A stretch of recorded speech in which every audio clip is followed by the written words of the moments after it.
Markle has been accused of literally having a claw-like attachment to her husband, the former royal known as the Duke of Sussex. If you watch them in interviews and at public events, she's forever touching him, stroking his arm, reassuring him, whatever you want to call it.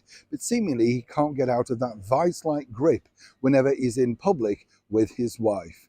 It's interesting to note, though, that on a recent visit over here to the United Kingdom, we saw flashes, dare I say, of the more, shall we say, remembered Harry, the one that liked to laugh, a little bit more carefree. But now there's a bigger problem for the Duke of Sussex, but more so a bigger problem for Meghan Markle, his wife. As ever, let me explain. Hi, good morning. Nice to see you. Hope you're keeping well today. Yes, and thank you so much. As I often say, I know, but for all the brand new people joining the channel, it's truly appreciated. Can I just remind everybody, it is free. There's no membership. You don't have to buy me a cup of coffee. There's no pay. Is it Patreon? Is that what you call it? All of these things that are asking for money. Don't know about you, but I've just had to pay my water rates, my gas bill.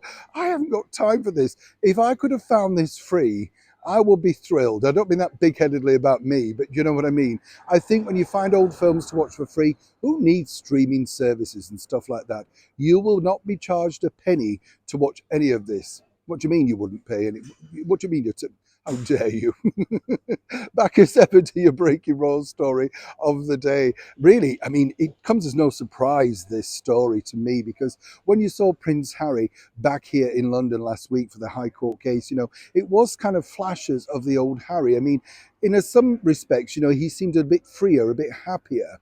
And of course, normally he's surgically attached to his wife, the former cable TV actress Meghan Markle. Wherever they go, she seems to be the person controlling, And maybe he likes that. As he's often said, he doesn't necessarily find that he fits in. He suffers from anxiety, depression, all of those things, the tick-boxy woke brigade that everybody now wants to share everything with.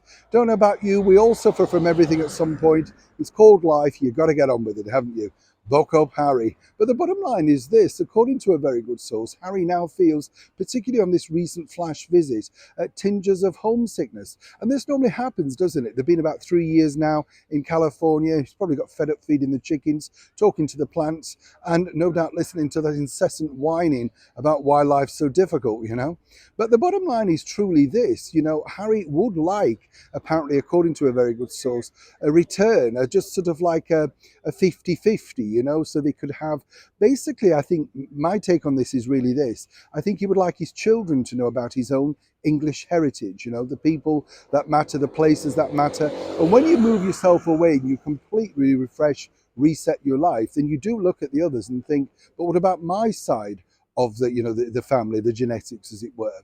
Now, according to that good source, as I say, Harry would very much like to look at that potential of how he could return, not necessarily into the royal life, but just simply into a world of English life. The bigger problem is this: Meghan Markle really has shown, obviously, in very favoured terms, that she's not interested in the United Kingdom, didn't necessarily enjoy living here, and we all know why. She was very vocal about that. The bigger problem for Harry is, how does he convince the most important person he claims in his life that really they could benefit from having a dual existence, partly here, partly there? And according to that good source, that's Harry's biggest problem. While he likes the idea, now, how does he broach that problem to the woman that truly, whatever he may think, is in charge? Neil Sean in the very heart of London.